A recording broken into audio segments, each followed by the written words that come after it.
লম্বা সময় চুপ থাকবে যতক্ষণ আল্লাহ চায়, আর সাহস করতেছে না। হঠাৎ সাহস করে বলেই ফেলবে, আদেখিল নিহা, আল্লাহ আমার ভিতরে দিয়ে দেন। প্রথমে কিন্তু চুপ, না আমি কিছু বলবো না, বলে ফেলছে আদখিল নিহা, আল্লাহ আমার দিয়ে দেন ভিতরে।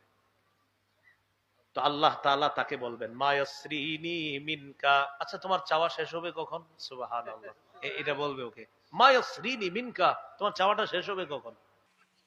তখন আল্লাহ তাআলা তাকে জান্নাতের দরজার সামনে বলবে আয়ুরদিকা, তোমার কি এতে সন্তুষ্ট হবে? তুমি কি এতে সন্তুষ্ট?